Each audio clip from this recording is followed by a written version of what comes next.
What's up, guys? This is Bradley alongside Zach and Dawson, and you are listening to the Charm City Sideline podcast. Tonight, we will be reacting to the Ravens win over the Browns. Ravens win 35-10 and take down the Bailey Zappi-led Browns. Ravens clinch the AFC North with a win tonight, so that is very exciting. Obviously, I don't even know if I'd call it the elephant in the room, but Zay Flowers goes down with an injury today. They're saying, Ian Rappaport saying that it is most likely a knee sprain.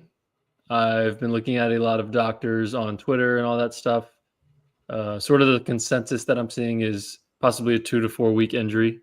So obviously not what you want. You kind of go into that game, and at least in my opinion, I'm feeling a little frustrated, about how the game's going. And then Zay Flowers gets injured, and you were like, I would have been fine with losing this game if Flowers was just healthy. So it's kind of interesting how the perspective can change so much. But we'll obviously talk about that going forward nonetheless. Ravens clinch the division. Steelers just lost to the Bengals. I think that's their fourth loss in a row. So rough ending to the season for the Steelers. Ravens will most likely be facing them in the wild card round if the Chargers beat the Raiders. So we'll see about that. But Zach, I'll kick it to you first to get your initial thoughts from this game. Yeah, I mean, shoot, we were all kind of expecting it. The line being 20 to win. All signs pointed to this, but it was kind of funny how it ended up being, because they score that touchdown. It's 21-10, and we're kind of sitting there like, this feels weird. It's a little off. Zay's hurt. We're not at full power, but boy, it felt really good to see the offense go out there and give them a straight punch in the nose. Like they went out there and fully calmed any even 1% of nerves that were in the building or all of us fans watching from home. I felt really good about it, and I loved that Derrick Henry got his way on his B-Day by the end of the game. It was awesome. Yeah, it's always good when the Ravens get a win. Of course, when it's to the magnitude of clinching the division, it's always a feel-good moment. The hat and T-shirt game, we talked about it all week. Yes, sir. And the end result was awesome. But, the first half, it was a very weird football game. It was transcending in a very odd manner, not what we expected. We were all kind of shook in our shoes, wondering how this game was really going to go. But obviously in the second half, they kicked it up and took it to the promised land and got the job done. But, it sucks with our boy Zay Flowers going down. Hopefully he can somehow get back for this game in the wild card. I don't logically think it's possible. So unfortunately we will have to go on into this matchup against probably the Steelers without him. So we'll see how that goes. But overall, it was a good win. We turned up in the second half, and it was much like, how the second half of the season has gone. The defense was shut down, and the offense in the end just ran away with it. Yeah, exactly. And getting into the beginning of this game, Browns got the ball first, and they picked up one first down with a 20-yard pass to Akins, who was the backup for Njoku, one of the many players that were out for the Browns. But Ravens force a punt, and Ravens get the ball. Lamar's a couple nice scrambles, picks up a couple first downs, but the drive ends up stalling around midfield. Ravens punt the ball back down to the Browns. Browns are in their own territory, and Nate Wiggins in the flat of, I believe, Tampa 2 makes a great read, intercepts Bailey Zappi, returns it for a touchdown. That's Nate Wiggins' first interception of his career and his first touchdown at the same exact time. So very nice to see. Dawson, what were your thoughts when Nate Wiggins returned that pick for a touchdown? I wish I could tell you, Brad, but unfortunately it was the moment I stepped away to go to the bathroom in my own home. No! Man. I literally stepped out of my room for maybe 3 minutes, and I came back because I left on commercial break, of course. I came back and it was on commercial break again. And I'm like, Something happened. And I looked down at my phone and there was literally 15 noties. And I saw just Nate Wiggins, pick 6. And my reaction was amazing, but I did not get to witness it live. So that kind of sucks. Overall, man, it's been so long overdue. We've been waiting for this guy to get his first pick all season long. He's been a ball hawk. He's been on the play every time, it feels like. And it was destined to happen one of these times. And of course, Bailey Zappi's on the opposite end of this, but what a great read. Jumped the route, got it. And it was literally exactly like the Marlowe pick six a few weeks ago against Pittsburgh. It was so reminiscent of that. And it was just awesome to see, man. The team rallied around him and got all hype and celebrated with him. So it was a feel-good moment for him, I'm sure. And, dude, it's just – he deserves it, man. It was an awesome moment in this game. And obviously the momentum, really picked up from there. Yeah, I loved seeing it happen. But the whenever they show the replay and really zoomed out and you see Nate going in, but all the other defensive players almost like kids, kind of flailing their arms, running around. It was just so funny. And that's the kind of the moments I love the most. And especially for it to happen with your – I don't know the word, but really eye-opening, great-looking rookie so far to end his regular season like this. A little more momentum going into his first postseason. It's a big deal, and I'm so happy for him. Yeah, exactly. And Nate Wiggins was sort of a luxury pick. At least that's what it felt like, with the Ravens going BPA every draft. And, I mean, I don't know where they would be without him this year. With, having to move Kyle Hamilton back to safety and Marlon Humphrey and Nate Wiggins really taking command of the corner spot, obviously with Stevens and Trey White as well. But they'd be in a rough spot without Nate Wiggins this year. So shout out to him. Glad to see him get his first touchdown and interception on the same play. So Ravens go up 7-0 there. And then the Browns are driving for a little bit, and they get stuffed on a 3rd and 1, which my whole entire life, the Ravens have just been so good at 3rd and short and 4th and short defense when the team tries to run up the middle. Continue to do that. Roquan had a nice play there.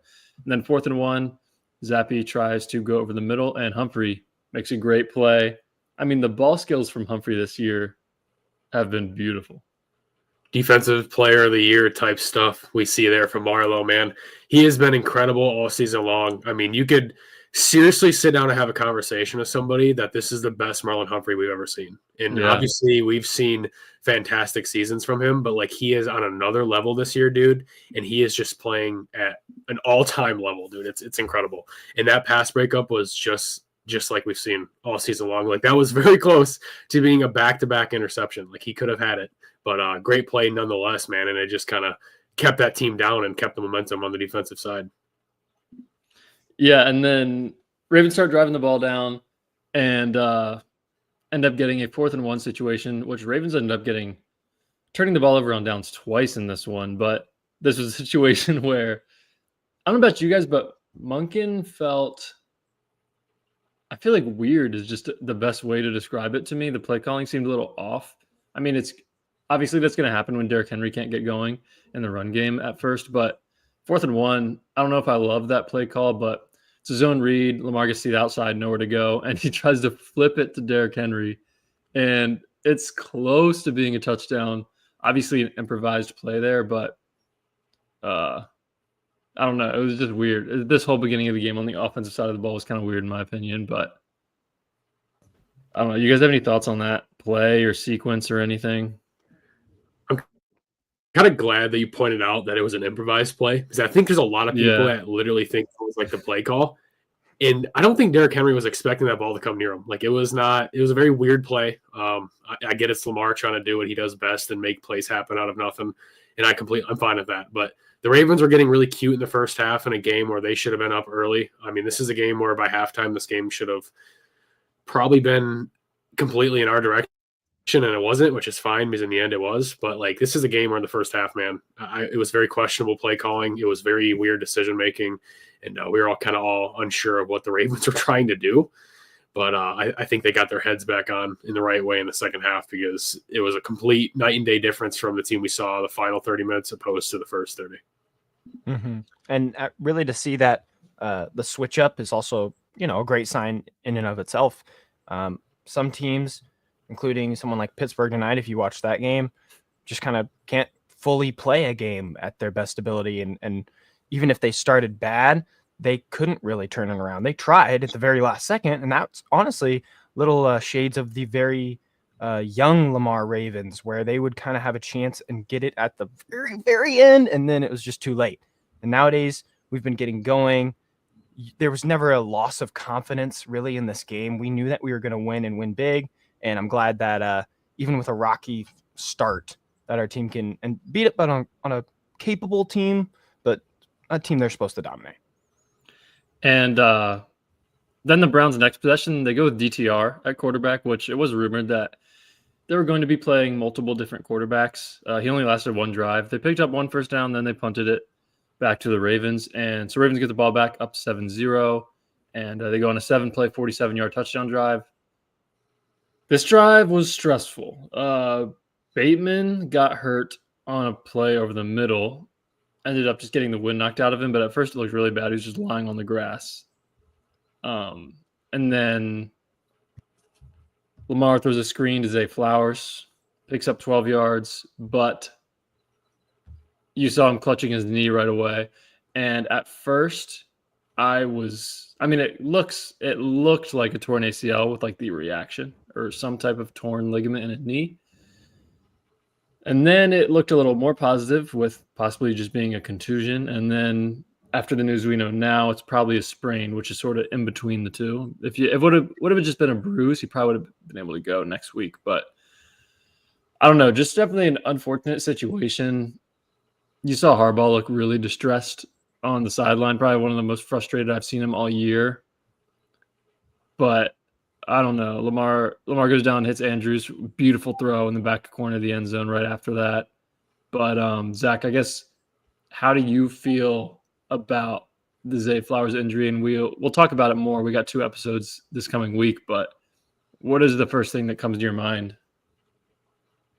Yeah, to see him do that, it was an instant sickening feeling. It looked about as bad as you could look for an injury too. And for someone that doesn't really go down a lot with injuries, it was like another level of shock seeing that it could be, just by the look of it, something to the knee and something that looked major. So it was a little deep breath whenever we heard that he was questionable at one point, and then they ruled him out, saw him walk off the field. There was good signs. There's probably not a way that any of us can say confidently that he has a good chance for next week. Dawson touched on that. But we've seen a few of the guys have issues, have random injuries, and then still make it back. So I wouldn't count him out because he is one tough son of a gun. But it was hard to watch just because of the storyline really going into the game. They touched on a lot. Orlovsky and Reddick really touched on a lot about, the emotional Pro Bowl conversation and what it meant to him. And then to see him do that on a potential great looking playoff run, I just want him back. And if it means that he can't come back next week and he could come back the following, you could even see a little motivating factor for the rest of the guys. If they rule him out maybe game or day before, maybe the guys are thinking, let's go win this and get Zay back next week. Think about a little boost if you take care of business in the wild card to go into the divisional and have your Pro Bowl wide receiver join you.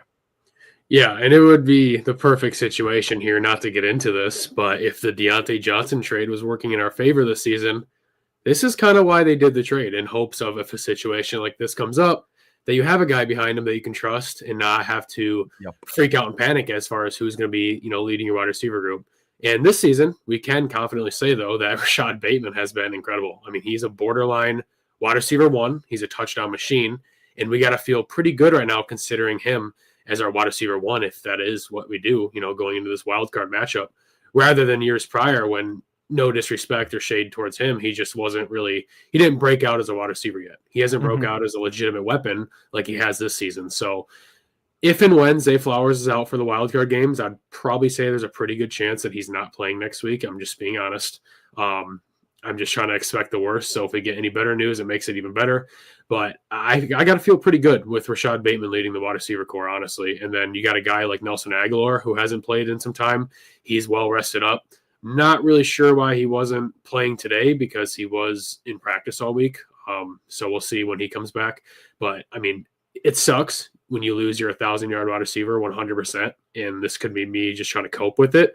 But at the same time, we do have very capable wide receivers still in that room other than Flowers. So I can't sit here and say, like, we're completely screwed out of luck. And you also have, of course, a million other weapons on the offense. You have 3 very capable tight ends, and obviously everybody else, we know that. So, I mean, yeah, it sucks, but at the end of the day, it could be far worse. And like Zach said there too at the end, I kind of like that little thing you said towards the end, as far as like this could be a motivation factor. We're gonna play, we're gonna win this game, so you can come back the following week, and we'll see what happens. But I still feel pretty good with our odds, heading into Wild Card weekend. Odell's definitely an option, but I don't think the Ravens will do it. I don't really see that happening. I think it personally would be a move that there's no downside to, but I would be surprised if they signed Odell. I like what you guys said about Bateman. I mean, would it be crazy to say that tonight is like one of the most complete games you've ever seen from him? I mean, I know he had 75 yards. He didn't have 125 like he has a few times, but so many plays over the middle with Yak. I just feel like this is one of the most impressive games I've seen from him, in my opinion. And, going into next week, that's obviously good to see. I think it was a little alarming with Aguilar not playing, just seeing, okay, Flowers goes out, and now it's Bateman and Tylan Wallace. Aguilar will be playing next week, so it's a little better, but, we'll see. Yeah, I mean, like, seriously, we've been talking about him throughout the whole season, but like Bateman, like, legitimately could be like a wide receiver one. Like, obviously he doesn't have the 1,000 yards, but he has 10, 11 touchdown catches on the season. Yeah. No, I'm sorry, it might be like 9. I think he has 10. Either way, like, that's incredible. And if you would have told me before the season that this dude has over 700 yards and 10 touchdowns, I would have been glad to take that. I would have never asked for more, just considering, how his career started, battling injuries and stuff. And that goes for a lot of players too this season. It's not like Bateman's the only one that we've had a completely healthy season from, and we got to be happy of. And I don't want to change the subject, but like also a guy like Ronnie Stanley, and I know that's completely out of thin air, but like he's played every game this season. Yeah. And going into the season, there was a lot of weird expectations and, unsure of how it was going to pan out for him. And he's played a whole season and he's been great. So the Ravens have had a lot of guys this season step up when the odds were stacked against them. And I mean, they are a huge, huge part and reason to this team's success, after starting 0-2 this season. Yeah. And after Lamar hits the beautiful pass to Mark Andrews, threw it before. I mean, one thing about Lamar, we say he takes a step every year. I think this year, anticipation. Why am I saying that so wrong? Anticipation. Yeah, there you go. Has been amazing this year. And you see it with a couple plays to Bateman. You've seen it with Andrews, just on time and like throwing passes before the receiver's looking. Andrews is perfectly covered when Lamar throws that pass. Fits it right to the back corner of the end zone. Ravens go up 14-0. Browns answer with a field goal drive. The Travis Jones roughing the passer on this. I mean, he tried to let up. And you heard Dan and Louis Riddick. Both of them were like, how was that roughing the passer? I mean, I thought that was a pretty bad call. Dude, it was trash. It was a trash ball. He literally did this before he hit him, and he just bumped into him off of pure, like, dude, it was garbage. It was a terrible call. The NFL is getting so soft. And I think he had 2 on that drive. He had 2 big penalties. And it just that's the reason they got down to field goal range. That was one of my game notes. I put 3 different points during this game. The second quarter, I said penalties, ... Halftime, I said penalties with a capital P, ... And then third quarter, I said all caps, penalties, period. I was like increasingly getting angrier. You could see it in Harbaugh too, as the penalties kept piling on. I hate seeing the shades of the old penalty needy Ravens, and that was not fun to watch. Especially considering the last few games, there's been absolutely no penalties. Like, this team has had less than 10 penalties in the last 2 or 3 games combined. And today they come out and kind of show a glimpse of that trouble that's been killing us, the whole season. Obviously, led the league in penalties, I think, still. So I don't know, but it was a little scary. But in the end, it didn't really have a huge impact on the game, much like all the other ones previously in the season. So that was a bonus. Yeah, Ravens still get the stop and force a field goal. So it's 14-3 Ravens at that point. And then Ravens get the ball back, and their second turnover on downs of the game, they get down to the Browns 23. And I don't know about you, but Dawson, but this is sort of a game where I feel like when you're playing a team like this, in my opinion, I just kick the field goals when I'm playing a game like this. Like, the Browns are not going to score that many points. I would just take the points every time, but this was a weird play where Lamar threw it to Andrews and it got bad out of his hands. Bateman tried to make a diving catch for it, but I don't know about you. I think I just would have kicked field goals in both situations, honestly. Yeah, but the conditions for this game were brutal, dude. Really windy. The wind was outrageous, dude. Like it was, you could see the flag tops, dude. They were insane. So I mean, I get it, and then obviously, it's a weird hypothetical thing, but like, I would be kind of upset if we sent out Tucker in this game just to like attempt a 50-yarder and he like completely whiffed it, because I don't want his confidence go back to like, oh no, he doesn't know if he can make it, because he's been perfect since the bye week. So this is a game where like, if this wasn't like a really good chance of Tucker's making the field goal, like I'm honestly okay with not sending him out there, because like that's just a thing for me. I would not want him going out there and missing a kick. Yeah, that's a good point. And we have a comment from Fishstick about the O-line tonight. I thought it was solid. I mean, a lot of times there's penetration up the middle with Derrick Henry, especially in the beginning of the game, not really able to get going. McCary tried to go, even though he's been dealing with the flu, and he got taken out early in the game, and Voorhees replaced him. I think Voorhees hasn't really played all year, and he's not as good as McCary is right now. So I think that was a little bit rough. Other than that, I don't think the play was awful. But yeah. I feel like the O-line tonight was pretty bad. I feel like every single play, you just saw the offensive line getting absolutely collapsed. So, yeah, I mean, it was more of a first half thing, in my opinion. I think the O-line played pretty well towards the end of the game. It was definitely better, but still, like, I feel like the offensive line tonight it had its worst showing, I feel like, at least in the second half of the season. It's been a minute since we've seen that much pressure get by. I mean, the whole offensive line too, because we talked a few weeks ago, I forget what game it was, but there was a lot of interior pressure rather than like the tackles getting beat. But like tonight, I feel like it was just the whole offensive line as a whole. But we were able to get past it. I think Myles Garrett's the only guy in the Cleveland defensive line that would logically scare me enough to fear them again. But I mean, overall, it wasn't the worst thing in the world. Yeah, it seemed like there was mostly just communication issues in the first half, and then it's also the Browns, a pretty healthy Browns team. They got a bunch of dogs on their team. Myles Garrett's no nap of a player. So, the O-line kind of – I remember someone talking about it. I forgot who. Maybe Jason Kelsey talking about it. But offensive line play is so confidence-based. So in the beginning, if you're not starting hot and Derrick's not getting those big runs, then you're going to see, constant signs of, hey, we're not moving the ball, so my confidence in beating my guy one-on-one doesn't feel as crucial to the play as maybe earlier or later on whenever Derrick wins those big runs and breaks him off and really separates. So it was about really finishing the game well, and again, I'm proud of him for that. That was awesome to see Derrick kind of come into his own by the end of it, and we saw a different offensive line than we saw in the first half. Brad, I just saw you throw up a Brandon Stevens comment. Yeah, we can talk about that. Oh my! Yeah.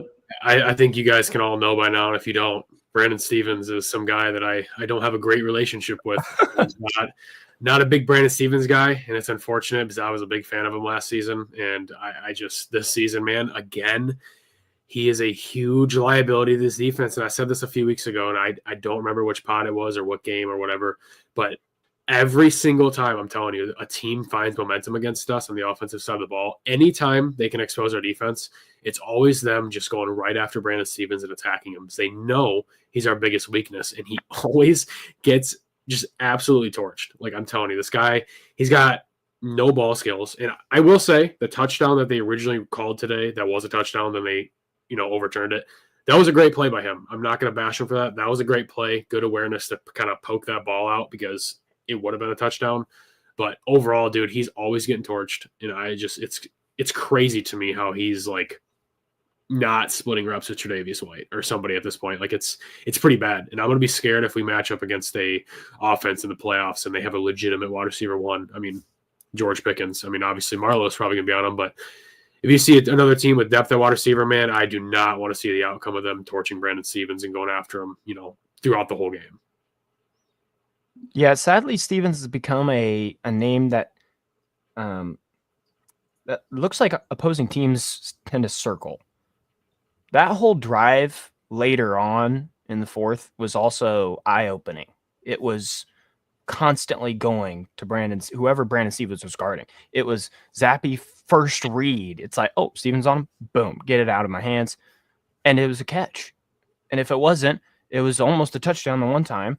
And sure, it was an amazing play, but I mean, I kind of thought it was a touchdown. I don't know about you guys, but I thought that play was a touchdown. And then earlier on, you didn't really hear his name a lot because I don't know if the Browns just like forgot that part of their game plan or if he was just kind of playing good. I don't know.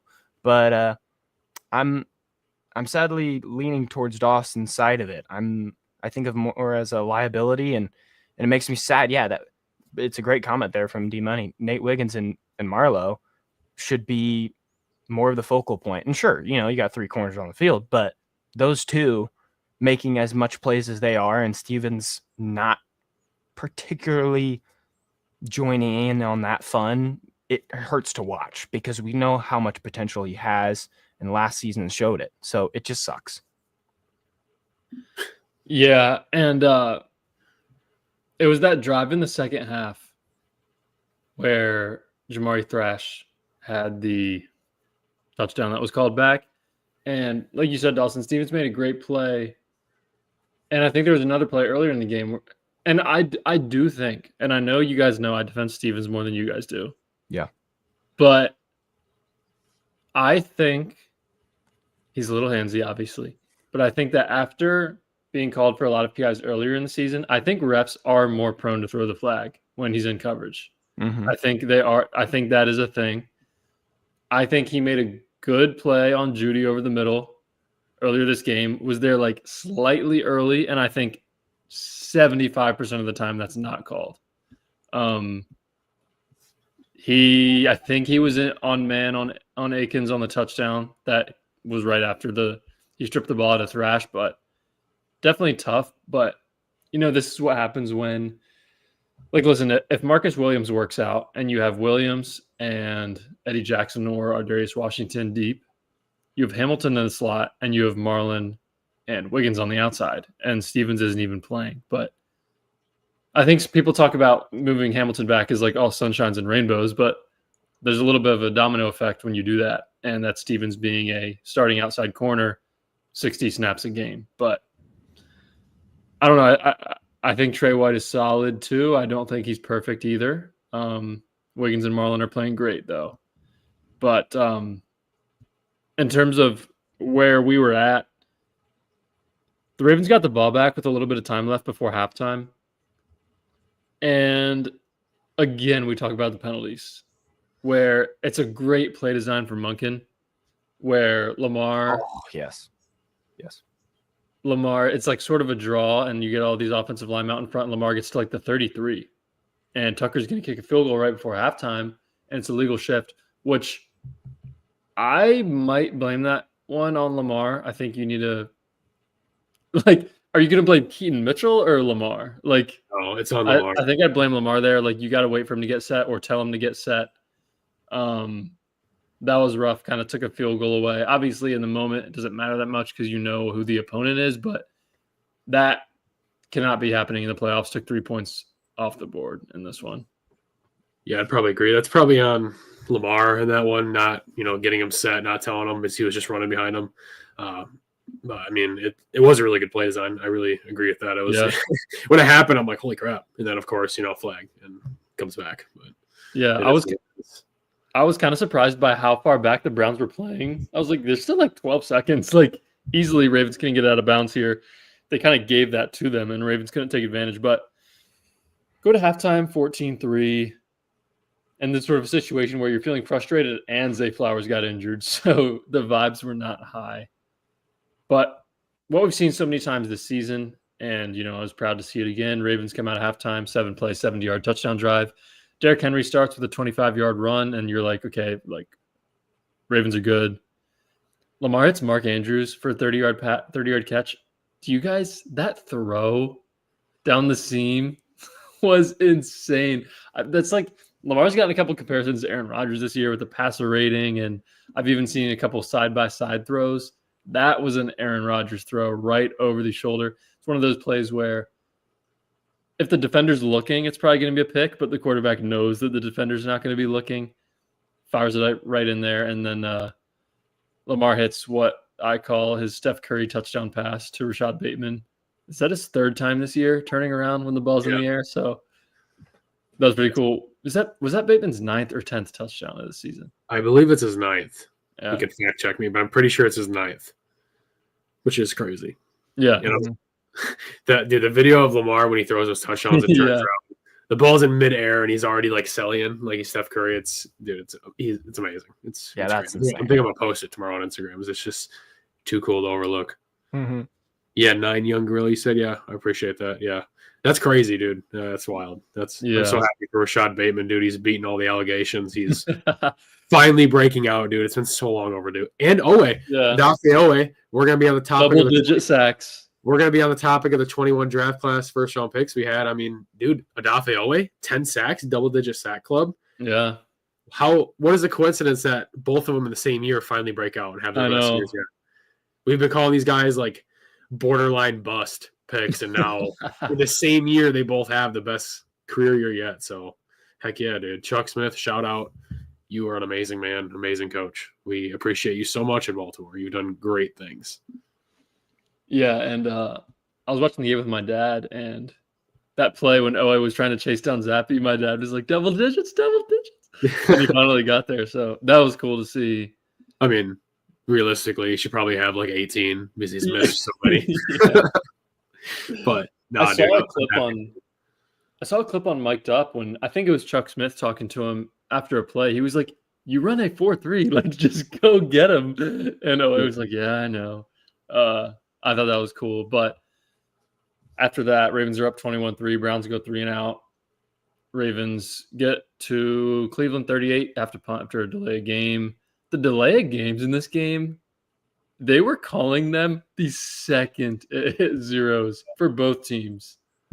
That was a little perplexing to me. I don't know about you, if you guys noticed that, but no, I picked up on one where literally I don't even think it was at 0 yet. The flag was at 1. Yeah. No, I think they called one on the Browns. It was at like 1. Yeah. It was literally not even at 0 yet. Yeah, they were all over the penalties tonight. I've never seen refs call like that many delay of games. They usually let it.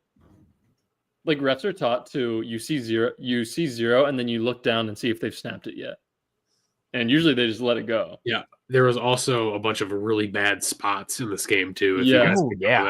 Like Andrews QB sneak. That was a first down. I thought so too. It's crazy. I thought the same thing. I was surprised Harbaugh didn't challenge it, but yeah, I don't know, dude. It was a weird game. It was a very weird game for sure. Shout out Zach's dog for making an appearance. Yeah, look Puppy at that. right here. Yeah. Boom. Boom. What a beast. So Ravens punt the ball there. Browns pick up 1 first down, then go 3 and out again. Ravens 3 and out. Browns get a 12-play, 72-yard drive. This is the Stevens drive we were talking about. We don't really need to talk about it again.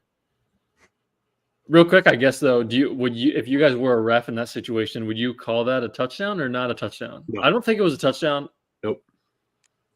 He literally did not. The feet were in. He did not maintain possession. Like he didn't complete the catch. I don't think his third foot got down. I thought it was. For sure. For sure. I was sold. I don't think his third foot got down. I don't think it was. I might have a little bias, but I don't think it was. Yeah. Okay, well, then it gets into the fourth quarter. Ravens are up 21-10. And then 8-play, 70-yard drive. This was the Bateman drive. 24-yard catch, 20-yard catch. Ricard running down to the 2-yard line. Ricard with the Greg Roman out route for 14 yards. That's up the short Derrick Henry touchdown run. And I'll just finish it up real quick. Browns punt. Chris Board on the Browns 4th down on that drive. A great read. Yes. Great read. Yes. He dropped it, but that was beautiful. And we've seen Trent Simpson struggle in pass coverage. And people are just talking about Hamilton replacing Williams. I think Chris Board replacing Simpson has done almost as much of an impact. What's up, Sutton? What up? But yeah, and then obviously Derrick Henry finishes with the 43-yard touchdown run. And then Michael Pierce with the interception. Dude, yes, sir. crazy. Yes, that sir. was the craziest like 5-minute span in a game I've ever seen. That was pretty cool. Yeah. Like I was literally trying to post the freaking Derrick Henry first touchdown. Yeah, same. I couldn't. And then like as I was posting that, he scored another. So I'm like, all right. I know. And then like as I was posting that, Michael Pierce gets a pick. I'm like, dude, this is madness, dude. Yeah. This is crazy. And then, dude, the Michael Pierce, that was awesome, dude. The whole team was so hyped, dude. That was so cool, bro. That was so sweet. Just a big man, dude. Then he like falls on his going knees. down to the. I saw a tweet. I think he said the bus ran out of gas in his Yeah. post game. That's awesome. I That's love awesome. it, dude. That was a cherry on top to the game of like the feel good moments, bro. Like you got Nate Wiggins' first career picks, a pick six. Obviously, you got the Lamar, eclipsing 4,000 yards, 40 plus touchdowns. Derrick Henry doing what he does best. Obviously, you got Michael Pierce getting a pick. It was a good game. It was like a feel good moment game. And then Kyle Vanoy. Can we not overlook Kyle Vanoy getting his money, getting his 1.5 sacks? So like, dude, it was a good day. It was a good day for a lot of players on the team. Yeah, definitely. And the Michael Pierce play was hilarious. But we talked about Derrick Henry was 217 yards away from 2,000, and we were like, he's probably not going to get that, but he finished with, I think, 1,921. So Wow. That's insane, dude. yeah.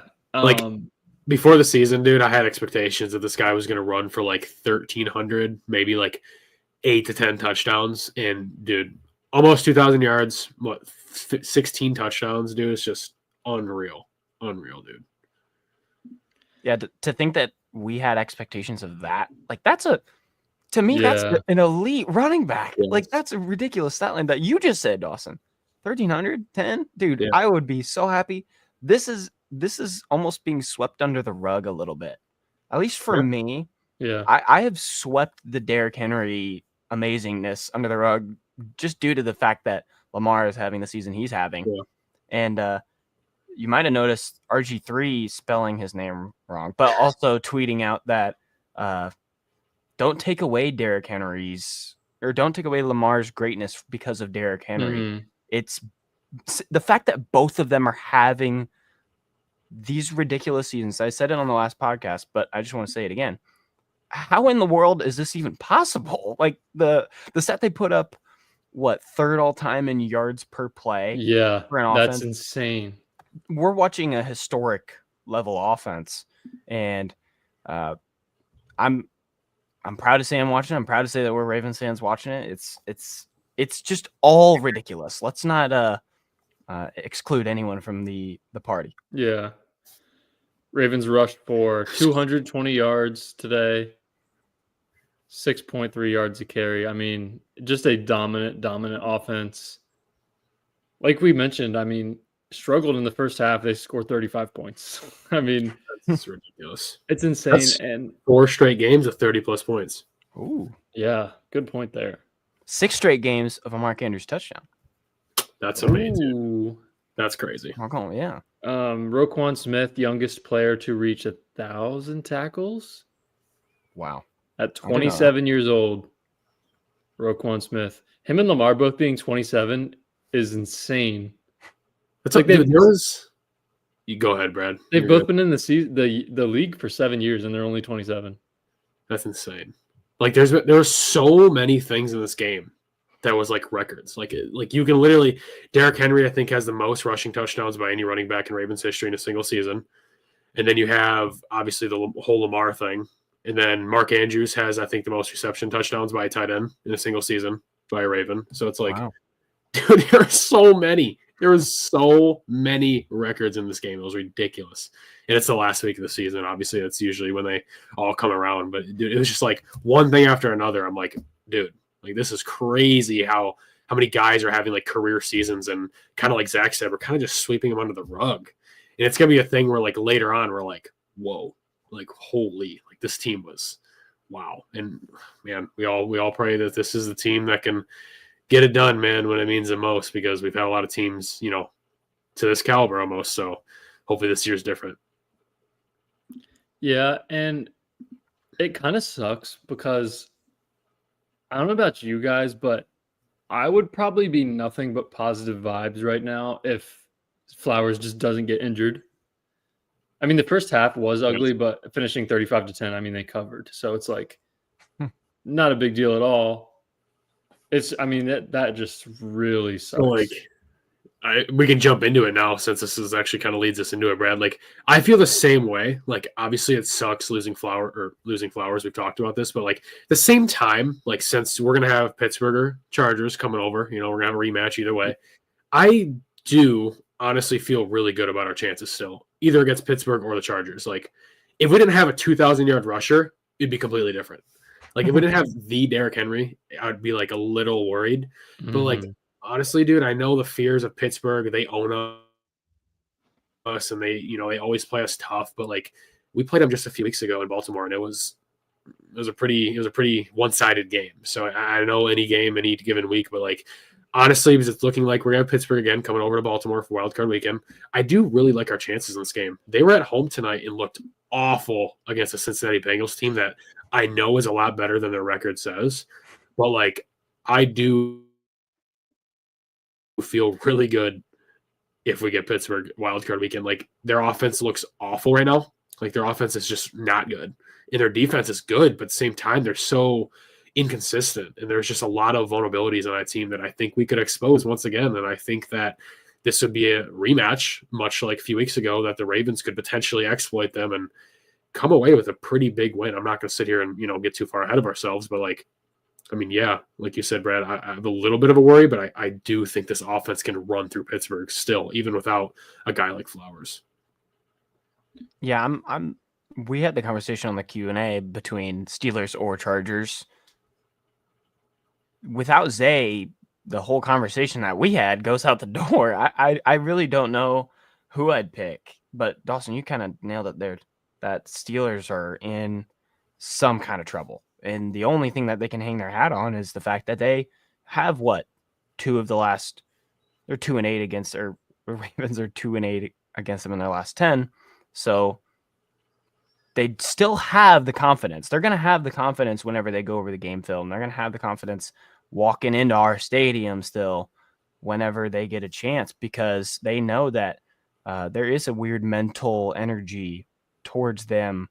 And the only thing that we can really show off is the fact that we really punched them the last time we played them. That gives me confidence.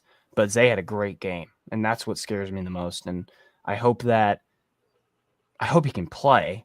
I don't think he will, but I think it's going to be really interesting with someone like Likely and Bateman if they can recreate games like they had this week against a more prepared team for a Zay-less Ravens offense. Yeah, and obviously we have a Q&A to talk about this and a preview to talk about this, but they're probably just going to be in 22 personnel a lot, 2 running backs, 2 tight ends. I think Ricard's going to be in there, or maybe 12 personnel. I don't know, but I know you guys are talking about sort of like, oh, you're still confident against the Steelers or Chargers, which I don't know if I think everyone realizes like there's a 90% chance we're playing the Steelers. I doubt the Raiders upset the Chargers. I would assume the Chargers would rather play the Texans, so I feel like they'll probably play their starters. But I think Jim Harbaugh was talking about Derwin James is their team captain. Derwin James said you play to win the game. So I think they are going to be playing their starters tomorrow and most likely beat the Raiders. So we're not going to lock in the Ravens playing the Steelers, but it is a very high chance. I agree with you guys. I'm pretty confident against Steelers. I mean, I was rooting for the Bengals tonight because I would rather play the Steelers than the Chargers. It's a difference of, I mean, you guys saw what Russell Wilson did at the end of this game. I mean, it's Russell Wilson or Justin Herbert, who, in my opinion, is probably the 5th best quarterback in the league.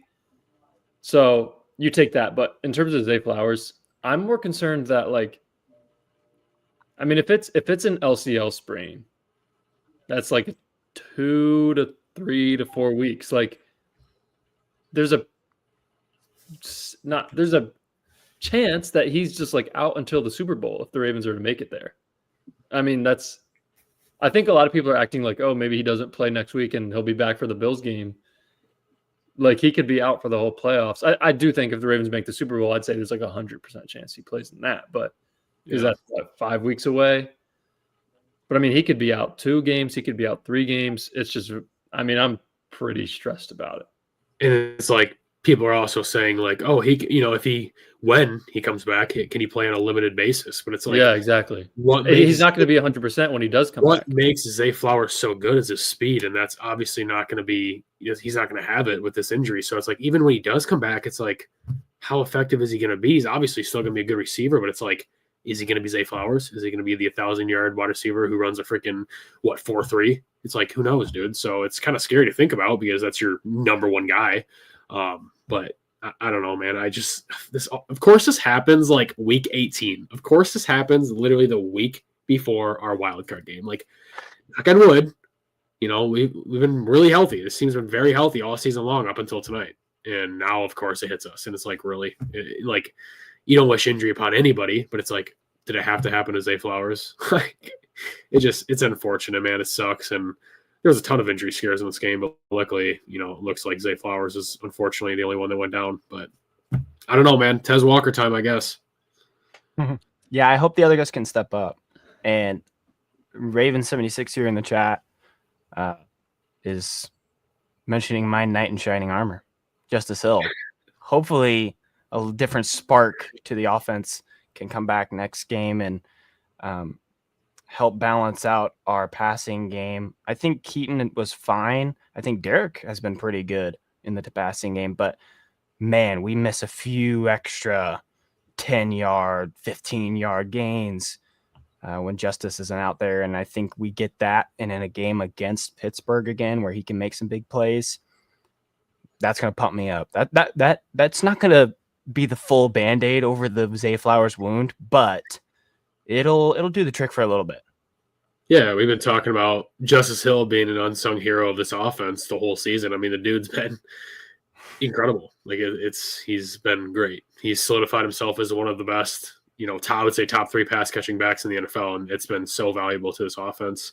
And now you're starting to see Keaton Mitchell, a little bit kind of get some reps and stuff elsewhere, and we saw some speed tonight from him that he, I would say he still has the speed. So it's only a matter of time before he breaks one off, which would be nice. But he had a kick return past midfield today. Yeah, awesome. He was fast, dude. But I think obviously Flowers is out, but getting a guy like Nelly and Justice Hill back, like that does help soothe the wound a little bit. Like it does help a little bit. So I don't know, man. We need a big week of practice from these guys, and they need to come out and have the motivation on their shoulder and know that they're playing for Zay, along with everything else that they're playing for, of course. But I still have faith, man. I don't think this is this is a little knocks you down, but I don't think the Ravens can pick themselves back up and overlook this pretty quickly.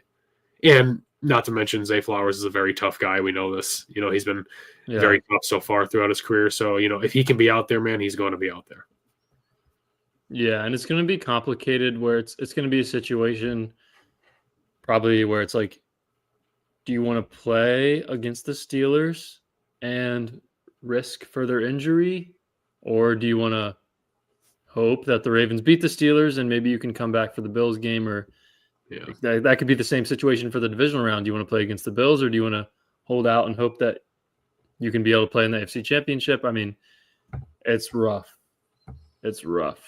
And I don't want to sorry, Brad. That happening to Zay Flowers. I mean, in my opinion, I was thinking about it during the game. If you're going to rank Ravens players in terms of importance to the team, I would go Lamar 1, Derrick Henry 2, Kyle Hamilton 3. I'd probably go Zay Flowers 4 over Roquan. Roquan was out against the Chargers. Ravens defense played pretty well. I think the Ravens offensive options are limited without Zay Flowers, but I mean, he's been their best player all year besides Derrick Henry, and I just think it's going to be tough. Hopefully, we get some good news tomorrow morning, and this is actually a little more minor than we think. There is still a possibility that this is like not even a sprain, like probably a low possibility, but there's still a small chance. Yeah. And it's not like a surefire thing like, oh, he's 100% out. Like there's still a chance he could play. Granted, he'll probably be limited, but like this isn't an end all. Like we could still be in the clear here, boys. I will say obviously no one wants to hear about next season. Like that's the last thing we want to talk about right now. But like avoiding a season-ending injury that could have possibly been like career-altering or something that we thought at first was within the first 15 seconds, like that's huge. So like worst case scenario, like he'll be 100% in a month. So Yeah. that's like really good news that he'll be fine next year. Like because if it was a torn ACL, he'd be coming back like for the playoffs next year. Oh, dude, that would have been Like that would have been. I think people only think about he's out for like no, he would have been out the whole entire regular season. Yeah, like the defensive lineman for the Browns that went down earlier. Yeah, exactly. Paul, like, dude, I didn't see the injury on him, but like that's what I immediately thought about. I'm like, dude, he's done all next season. Like it's over, and that is brutal, man. That sucks. That's like the worst time to get injured. Literally, it is. It's like obviously we all know Odell. It's like the Odell torn ACL in the Super Bowl. Because he missed the whole entire next season. So it's just a gut punch, man. It's awful. That's like the worst possible situation or scenario. Yeah. So I do want to shed some positive light on that. That even if, I mean, I do think he'll play. I have confidence that he will suit up for the Ravens again this season. But even if he doesn't, he'll be good to go next season. So that's positive. But yeah, it's true. Sutton says Zay is 7th or 8th most important to him. Sutton, if you feel like spending the time to do it, I'd love to hear the other 6 guys. I just want to give a quick shout out to there's not as many as there was when we started this, but all the people watching on Instagram, we appreciate you guys being in the live. Head over to YouTube if you got the chance. Check us out, Charm City Sideline on YouTube. Subscribe. Check us out. We're live on there right now. Like the channel, do all that stuff. We appreciate you guys, but we don't really read the chat as far as the Instagram lives as much as we probably should because it doesn't pop up for us. So yeah, it's a weird way and system how it works. So we apologize, but if you come over to YouTube, we see all your comments. We see everything right away. So we'd appreciate all that. Thank you guys. For sure. There's a comment. I'm not going to put it up, but the NFL kind of screwed the Ravens and, listen, the Steelers lost. So if this game was at a different time, the Ravens would have rested their starters. Like the Ravens could have lost it. If the Ravens would have lost today, they still would have won the division. So like that is very disappointing when you know that Zay Flowers got injured. So I didn't even think about that. Yeah. Brad, you didn't have to say that. Yeah, way to pour salt in the wound, dude. Not even more sad. The Ravens would have still won the AFC North if they lost today. That's such a stupid thing. Why did they put our game first? That is so dumb, dude. It's all ratings. Come on, NFL. Because the NFL, if the Bengals beat the Steelers, no one is watching Lamar Jackson play football. So, like from the NFL's eyes, they won. It is annoying, and it's the reason that Zay Flowers got injured. But yeah, trash. Does this mean that we're probably playing a Saturday playoff game? Dude, Have you guys thought about that at all? I don't think it has any correlation. I'm just saying if we get an extra day of rest, then people are probably upset. But since they got hurt, I will say the Ravens better not be playing on Monday night. I hope we play on Sunday. If we play on Saturday or Monday, I'm gonna be upset. Like I can't say Monday. Monday, I wouldn't be too upset with. Yeah, very upset. Monday. Gives Zay all the time he needs. A short week into the divisional round is not what you want. Going up to Buffalo, I would much rather. They came back. I would much rather Saturday over Monday. Yeah, we'll see. The Monday night wild card is such a disadvantage. I hate that. It's probably not that bad. It's a whole 24 hours less of rest. You have to practice the day after the game. But you get more rest to go into that game, though. So? What do you mean so? That's better. Okay, 8 days instead of 7. You just said you were saying 7 days instead of 6. No. It's the same thing. Yeah. 6 days instead of 7 is a lot more of an impact. Like a normal week with an extra day of rest isn't really make a difference. Having to play on a short week is a massive difference. No. Yes, it is. No, it's not like if we play Saturday, next Saturday, we don't like bat an eye because it's 7 days, right? Yeah, that's what I'm saying. So Sunday would also be okay. Yeah. Sunday is ideal, apparently. But Mondays where we draw the line? Like, what's the... Monday is bad because The Bills You're will be giving them- playing on maybe Saturday, and it's No, they 2 probably extra days of rest, maybe 1, than you would have. I just think it's not fair at all. They should not have a game on Monday night in the playoffs. I know that is lame. Either way, I agree with you for that. But yeah. Roger Goodell injured Zay confirmed. Good comment. I mean, Yeah, now the second Zay, I sorry for bringing it up, but the second Zay got injured, I was thinking about that. I was like, the Steelers better win tonight, because that's the only reason Zay Flowers got injured, is because of the NFL scheduling. So, You guys have any final thoughts for tonight? I know we could talk for hours, but we have 2 more episodes to talk about next weekend. So, I got no thoughts. I think we've laid out everything pretty well. yeah. Lamar finishes with 41 touchdowns, 4 interceptions. That's crazy. No one has ever thrown 40 touchdowns and under 5 interceptions. So that's insane. GOAT. One of the best seasons by a quarterback of all time. Yeah. So great to see that as well. But I guess we'll get going here. If you guys are on Instagram, like Dawson said, go over to YouTube, hit the subscribe button. We're on our way to 700 right now. So appreciate you guys for the support. If you're on YouTube, be sure to like the video. Helps us out a lot. If you're on YouTube right now and you're not subscribed yet, hit the subscribe button. We do 3 episodes a week during the regular season. We do a Q&A episode on Mondays or Tuesdays. We do a preview, and we do a post-game show just like this. So be sure to subscribe. And thanks, everyone, for communicating with us in the live chat. We love talking to you. And go check us out on Spotify if you'd rather listen over there. With all that said, thanks for being here tonight. Ravens defeat the Browns 35-10, clinch the AFC North. And we will see you guys next time. Peace.